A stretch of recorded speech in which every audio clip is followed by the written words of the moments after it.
কিছু কিছু খাবার আছে সিম্পলের মধ্যে গর্জিয়াস, তেমনই আজকে দুপুরে এবং সকালে সিম্পল খাবার রেখেছিলাম আর পেট ভরে খাবার খেয়েছিলাম। তো কি কি করেছিলাম সব কিছু আপনাদের সাথে শেয়ার করব। সো হে এভরিওয়ান, আসসালামু আলাইকুম, this is Israt from Israt Shah's lifestyle. আমি ওয়েলকাম করছি একটা ব্লগ ভিডিওতে। আশা করছি খুবই ভালো লাগবে আপনাদের। তো সকাল সকাল আজকে উঠে গিয়েছি আর আমার হাজব্যান্ড যেহেতু আজকে বাসায়, তো সকালে এই জন্য পরোটা বা রুটি করি। আজকে আমি রুটি করেছি আর রুটিটা খুব বেশি করব না, কারণ হচ্ছে আমরা ইনস্ট্যান্ট যে কয়টা বানাই সেই কয়টাই খেয়ে ফেলি। তো সে তো 3টা বা 4টার বেশি খাবে না, আর আমি একটা রুটি খাবো, যার কারণে সেই পরিমাপেই আমি বানিয়ে নিচ্ছি। আর রুটির খামিরটা যদি এইভাবে গরম অবস্থায় একটু বেলে বেলে করা যায় তাহলে কিন্তু খুবই সুন্দর হয়, অনেক বেশি সফট হয় আমার কাছে মনে হয়। আমার হাজব্যান্ডের অফ ডেগুলোতে আমি সকালবেলা উঠি না, মোটামুটি বেশ দেরি হয়ে যায়। আর যখন আমি সকালের নাস্তা বানাতে যাই অনেক বেশি তাড়াহুড়া করি, কারণ হচ্ছে অনেক বেশি লেট হয়ে যায় খাওয়া দাওয়ায়।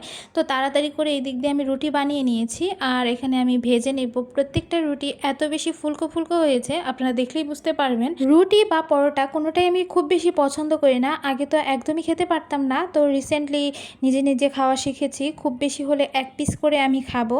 তো এই তো রুটি ভাজতে ভাজতে লাস্ট একটা রুটি এই তো পুড়িয়ে ফেলেছি। আমার এটাই কাজ, মানে একটা না একটা এরকম অঘটন ঘটাবো। তো এই তো আমার রুটিগুলো সব বানানো হয়ে গেছে। এখান থেকে 1 পিস রুটি আমি খাবো আর 4 পিস তার জন্য। আর যেহেতু অনেক বেশি লেট করে ফেলেছি আজকে, তেমন কিছু না, জাস্ট রুটি আর ডিম ভাজি করার একদমই সময় পাইনি। তো দুপুরবেলা ভাবলাম যে একটু সিম্পল খাবারের ভিতরে, যেমন অনেক বেশি গরম পড়েছে, যে কি খাবারটা রাখলে খেতে ভালো লাগবে, একটু রুচি মতো খাওয়া যাবে। তো বেশ কয়েকদিন যাবত মুরগিটা রান্না করা হচ্ছে না, তো ভাবলাম যে আজকে একটা মুরগির আলু দিয়ে ঝোল করি। যার কারণে এই তো আমি এইভাবেই সবসময় প্রসেস করে রান্না করি মুরগিটা। আপনারা কিভাবে রান্না করেন অবশ্যই কিন্তু কমেন্ট করে জানাবেন, আর যদি কোনো ভুল হয় সেটাও কমেন্ট করবেন। আর এই দিক দিয়ে সব রকম গুঁড়া মশলাগুলো দিয়েছি, হলুদের গুঁড়া, মরিচের গুঁড়া, ধনিয়ার গুঁড়া, গরম মশলার গুঁড়া আর পরিমাণ মতো লবণ দিয়ে খুব সুন্দরভাবে আমি মশলাটা কষিয়ে নিব। আমি সব সময় এইভাবেই রান্না করি আর খেতে খুবই ভালো লাগে। হালকা ঝোল রাখি, ঝোল ঝোল এরকম আলু দিয়ে খেতে খুবই মজা হয়। তো আজকে বেশ কয়েকদিন পরেই রান্না করেছি আর খেতেও খুব ভালো লেগেছে। তবে ডালটা রান্না করতে চেয়েছিলাম কিন্তু আর রান্না করা হয়নি।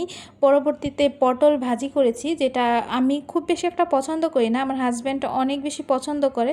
তবে আজকে এইভাবে পটল ভাজি করার পরে আমার কাছে খেতে খুবই ভালো লেগেছে। তো এই দিক দিয়ে কথা বলতে বলতে মাংস আর আলুটা কষানো হয়ে গিয়েছে আর পরিমাণ মতো এখানে পানি দিয়ে দিয়েছি। আমি যেহেতু একটু ঝোল ঝোল রাখবো, যার কারণে পানির পরিমাণটা একটু বেশি দিয়েছি। আর এরকম পাতলা পাতলা আলুর ঝোল মানে মাংস দিয়ে খেতে খুবই মজা লাগে। এটা রুটি দিয়ে, পরোটা দিয়ে বা ভাত দিয়ে যে কোনো কিছুতেই ভালো লাগে। আজকে আমি যেহেতু দুপুরে আমরা ভাত খাবো, ভাতের সাথেই সার্ভ করেছি। আর এইটাই কিন্তু আমার তরকারির ফাইনাল লুক ছিল। জাস্ট কালারটা দেখেন কত বেশি সুন্দর হয়েছে, খেতেও কিন্তু খুবই মজা হয়েছে। আপনারা কে কে এরকম পাতলা ঝোল পছন্দ করেন অবশ্যই কিন্তু কমেন্ট করবেন। তো তারপর ভাবছিলাম যে কি রান্না করব। বাসায় যেহেতু পটল ছিল, আমরা যেহেতু সবজিটা একটা রাখার চেষ্টাই করি সব সময়, তো পটলটা অনেক দিন যাবত এরকম ভাজি করা হচ্ছিল না, তো ভাবলাম যে এইভাবে ভাজি করি। আর এইভাবে পটল ভাজি এর আগে আমি করিনি। পটলের গায়ে এইভাবে আমি কেটে নিয়েছিলাম আর এইভাবে ভাজি করার পরে মশলাটা একদম ভিতরে ঢুকে গিয়েছিল, খেতে কিন্তু খুবই মজা হয়েছে। তো পটল ভাজিটা, আমি পটল সবজিটাই পছন্দ করি না, তবে এই ভাজিটা খাওয়ার পরে আমার কাছে মনে হয়েছে খুবই ভালো লেগেছে। আর এটার বিশেষত্ব হচ্ছে মানে বেরেস্তা, মানে পেঁয়াজ দিয়ে তারপরে এটা ভাজি করা হয়েছিল।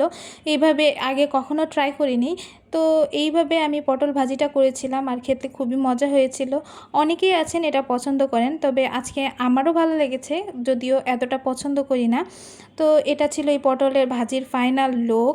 তো এটা জাস্ট তুলে নিব। আজকে দুপুরের বেস্ট একটা আইটেম ছিল পটল ভাজি আর পাতলা মুরগির মাংসের ঝোল। আমার কাছে খেতে খুবই ভালো লেগেছে। আপনারা কে কে পছন্দ করেন অবশ্যই কিন্তু কমেন্ট করবেন। আর একটু ডেকোরেশন করে নিলাম, হাজব্যান্ডকে খাবার দিই, সবসময় আমি এরকম ডেকোরেশন করেই খাবার দিই। আমার এই ভিডিওটা আপনাদের কাছে কেমন লাগলো অবশ্যই জানাবেন। Thanks for watching, bye bye.